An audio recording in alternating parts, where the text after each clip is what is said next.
नमस्कार, राष्ट्रपोस्ट से मैं पवन केसवानी। छत्तीसगढ़ में कांग्रेस की सत्ता जाते ही कई जानकारियां परत दर परत निकलकर सामने आ रही है। एक हैरान करने वाली जानकारी धर्मनगरी कवर्धा से आई, जहां पता चला किसी मस्जिद की अवैध बाउंड्री वॉल बनाने के लिए छत्तीसगढ़ के सीएम भूपेश बघेल ने अपनी विधायक निधि से 10 लाख रुपए दिए। पाटन से चुनकर आते हैं, लेकिन विधायक निधि उन्होंने दी कहां? कवर्धा के लिए, वो भी किस काम के लिए? अवैध निर्माण के लिए। अब उस अवैध निर्माण के ऊपर जब बुलडोजर चल गया तब हाय तौबा मची है। जानकारियां निकलकर कई और सामने आ रही है कि आखिर कौन प्रश्रय दे रहा था। जब हमने कवर्धा की ग्राउंड रिपोर्टिंग की थी, जिसमें कवर्धा के बाहरी मुसलमान पार्ट 3 अगर आप देखेंगे तो हमने उसी भोजनी तालाब के अंजुमन जमात खाना का वो दृश्य दिखाया था। तब हमने बड़े ही निष्पक्षता के साथ लोगों से बातचीत की थी। जो खास वर्ग के लोग बात नहीं करना चाह रहे थे, वो कह रहे थे कि अब हमारी सत्ता चले गई है। सत्ता किसी की भी रहे, लेकिन कानून से ऊपर कोई नहीं हो सकता।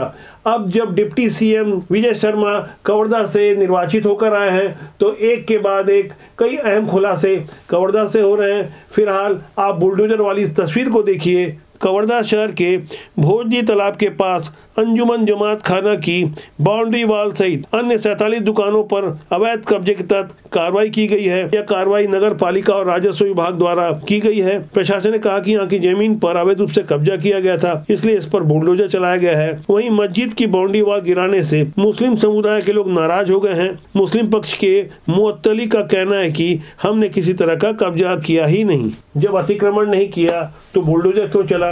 भला बिना आग के भी कहीं धुआं उठता है क्या?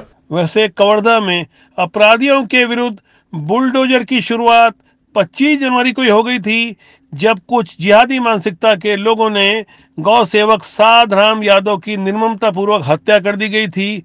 ऐसे अपराधियों के ठिकानों पर, उनके अवैध कब्जों पर बुलडोजर चलाया गया था।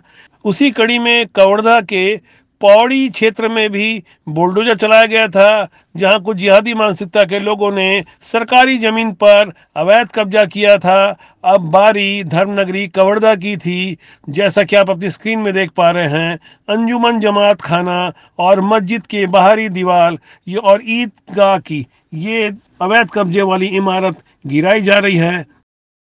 छत्तीसगढ़ के मंत्रिमंडल में सीएम विष्णुदेव साय के अलावा कुल 3 ही पुराने चेहरे हैं, बाकी 8 नए चेहरे हैं। ऐसे ही एक नए चेहरों में है ओपी चौधरी, जो भारतीय जनता पार्टी के महासचिव रहे विजय शर्मा के साथ। फिलहाल वित्त मंत्री हैं, पुराने आईएएस अफसर रहे हैं, रायपुर के कलेक्टर रहते। 2018 में उन्होंने इस्तीफा दिया था। एक ब्रिलियंट वित्त मंत्री होने का क्या अर्थ होता है? 9 फरवरी को जब बजट सामने आएगा, तब पूरी दुनिया देखेगी कि छत्तीसगढ़ में किस तरह से नए प्रयोग किए जा रहे हैं। फिलहाल बजट के पहले हमारे पास जो पुष्ट और पक्की जानकारी आई है, उसके अनुसार छत्तीसगढ़ में अनेक नवाचार किए जा रहे हैं, कुछ नए इनोवेशन जो किए जा रहे हैं, जिसकी संभावना है, इसकी जानकारी हम आपके साथ साझा कर रहे हैं। छत्तीसगढ़ की विष्णुदेव सरकार बैंकिंग सेवाओं को गांव-गांव तक उपलब्ध कराने के लिए ई मित्र केंद्र पर माइक्रो एटीएम लगाने की तैयारी कर चुकी है। इससे रुपए निकालने की यूटिलिटी की सुविधा प्राप्त होगी। प्रत्येक ग्राम मुख्यालय पर कम से कम 1 माइक्रो एटीएम लगेंगे। इसमें अंगुली की छाप से भी सत्यापन होगा। इसके अलावा साय सरकार नवा रायपुर में अगले 1 साल 6000 आईटी प्रोफेशनल तैयार करने जा रही है। 5 साल में नवा रायपुर को आईटी बिजनेस कॉन्फ्रेंस और वेंडिंग सेंटर के हब के रूप में तैयार करने का लक्ष्य है। 9 फरवरी को पेश होने वाले बजट में इसका असर और रंग साफ तौर पर नजर आएगा। एक और रंग नजर आ सकता है, वो रंग होगा मोदी गारंटी का। रानी दुर्गावती योजना से बीपीएल वर्ग की बच्ची के जन्म लेने पर उन्हें 1.5 लाख का प्रमाण पत्र मिल जाएगा। 10 लाख तक इलाज सीएम राहत कोष से करवाने की तैयारी हो चुकी है। गरीब महिलाओं को 500 रुपए में सिलेंडर के अलावा हर परिवार को आयुष्मान योजना के तहत 5 लाख की मदद। एनसीआर की तर्ज पर रायपुर, दुर्ग, भिलाई को मिलाकर एससीआर बनाने की तैयारी की जाएगी। इसके अलावा छत्तीसगढ़ के 5 प्रमुख पीठों को 4 धाम यात्रा की तर्ज पर विकसित किया जाएगा।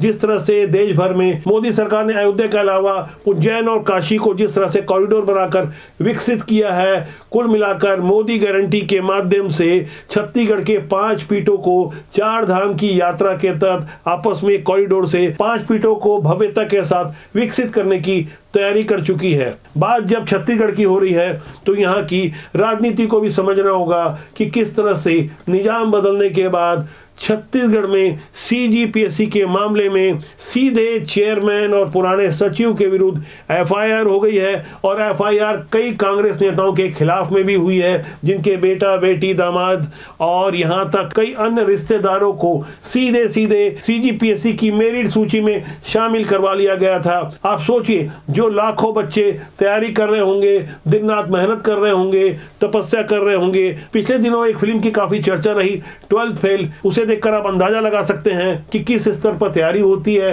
किस तरह से अभाव में लोग दिन रात मेहनत करते हैं। यदि उनकी मेहनत और प्रतिभा का इस तरह से गला घोटा जाएगा तो अंजाम तो बुरा होगा ही, देर से ही सही।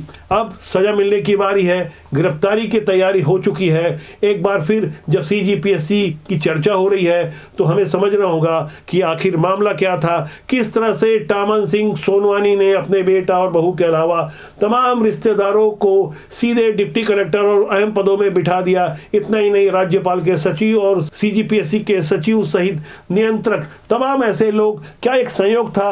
अदालत ने इसे सही समझा, रोक लगाई। इस बारे में आज जब चर्चा हो रही है तो चर्चा इस बात की भी होगी कि गिरफ्तारी कब होगी, कैसे होगी, किन की होगी। सीजीपीएससी के मेरिट की धांधली का मामला सीबीआई को दिया जा चुका है, लेकिन छत्तीसगढ़ लोक सेवा आयोग की भर्ती घोटाले की जांच अब राज्य स्तर पर भी शुरू हो गई है। मामले में फंसे पीएससी के पूर्व चेयरमैन टामन सिंह सोनवानी, तत्कालीन सचिव और आईएएस जीवन किशोर ध्रुव, परीक्षा नियंत्रक गणवीर सहित अन्य अफसरों और कांग्रेस नेताओं पर आर्थिक अपराध अन्वेषण ब्यूरो यानी ईओडब्ल्यू ने अपराध दर्ज कर लिया है। इनके विरुद्ध धोखाधड़ी व आपराधिक साजिश से संबंधित विभिन्न धाराओं के तहत अपराध पंजीकृत किए गए हैं। यहाँ गौर करने वाली बात यह है कि विधानसभा चुनाव 2023 के प्रचार के दौरान प्रधानमंत्री नरेंद्र मोदी, केंद्रीय गृह मंत्री अमित शाह सहित तमाम नेताओं ने पीएससी घोटाले की जाँच कराने की घोषणा की थी। सरकार बनने के बाद 4 जनवरी 2024 को मुख्यमंत्री विष्णुदेव साय ने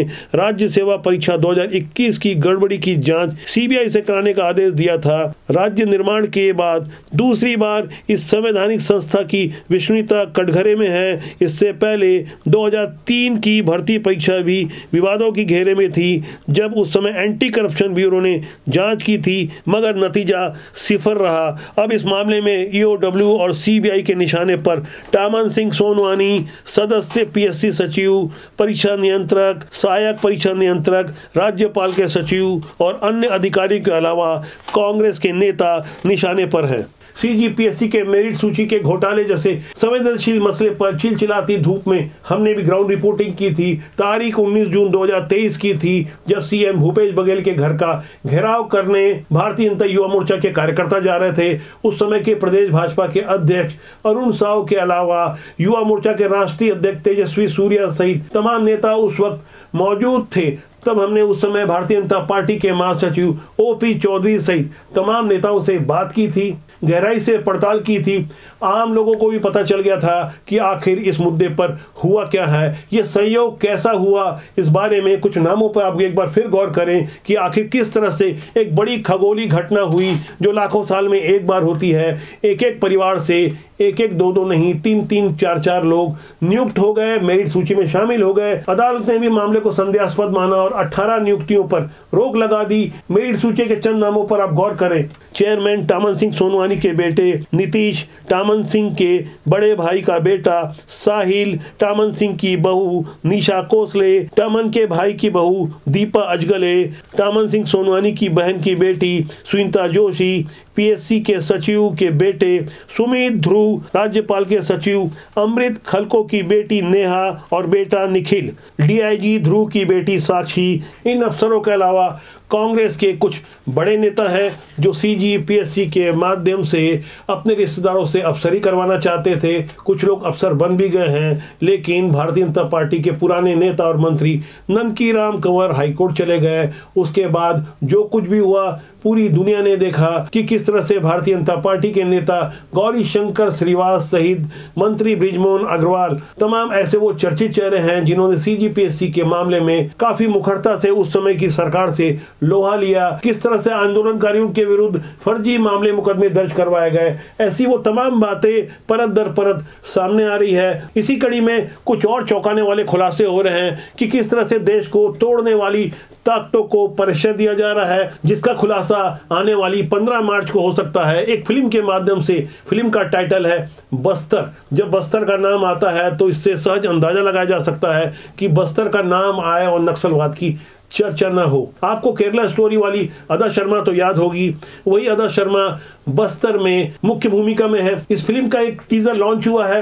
इस टीजर के सामने आते ही बवाल मच गया है कि किस तरह से बस्तर में वामपंथी ताकतों ने देश को तोड़ने का काम किया। JNU में हमारे 76 जवानों की शहादत पर जश्न मनाया गया। ऐसी ही चौंकाने वाली जानकारी इस फिल्म के माध्यम से सामने आ रही है। फिल्म के टीजर में अदा शर्मा ये कहते हुए नजर आती हैं कि पाकिस्तान के साथ 4 युद्धों में हमारे 8,338 जवान शहीद हुए थे, लेकिन क्या आपको पता है हमारे देश के अंदर नक्सलियों ने 15,000 जवानों की हत्या की है। बस्तर में हमारे 76 जवानों को नक्सलियों ने बड़ी क्रूरता से मारा था और तब इसका जश्न मनाया गया था JNU में। सोचिए, हमारे देश की इतनी प्रतिष्ठित यूनिवर्सिटी हमारे जवानों की शहादत पर जश्न मनाती है। कहां से आती है ऐसी सोच? बस्तर में भारत के टुकड़े करने की साजिश कर रहे हैं ये नक्सली और उनका साथ दे रहे हैं बड़े शहरों में बैठे हुए वामपंथी उदारवादी झूठे बुद्धिजीवी। 1 मिनट 15 सेकंड की टीजर में अदा शर्मा यही नहीं रुकती। वो कहती है वामपंथियों को सड़क में खड़ा कर गोली मार दूंगी, फांसी में चढ़ा देना। मैं निर्जा माधवन नक्सलियों के खिलाफ युद्ध कर रही हूँ। फिल्म के इस टीजर से जाहिर तौर पर कुछ लोगों को हैरानी होगी, लेकिन यही हकीकत है जिसे छिपाया जाता रहा। अब जब 15 मार्च को फिल्म बस्तर के माध्यम से ये सच्चाई दुनिया के सामने आएगी तो कई चेहरे बेनकाब होंगे।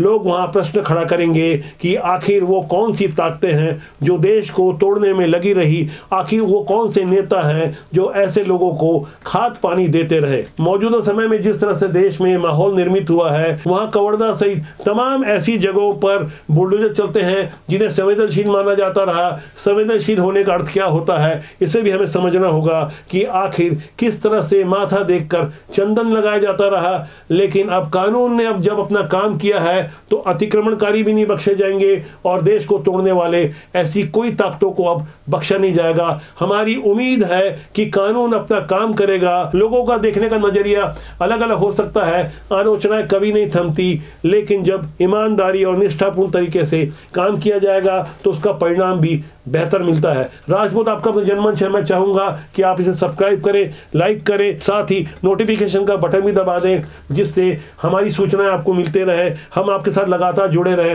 राजपूत आपका जनमंच है, कुछ असुविधा के कारण हम लगातार आपके सामने वीडियो प्रस्तुत नहीं कर पा रहे हैं। बहुत जल्दी हम नए कलेवर और तेवर के साथ लगातार आपके साथ बने रहेंगे। आपका ढेर सारा प्यार मिला, हमें सिल्वर बटन प्राप्त हुआ, उम्मीद करते हैं हमें गोल्ड बटन भी आपके प्यार और आशीर्वाद से मिलेगा। लगातार हम जनता के उन मुद्दों को उठाते हैं जिसका सीधा सरोकार होता है आपसे। तो आज के लिए इतना ही, बहुत जल्दी आपसे फिर मुलाकात होगी। नमस्कार।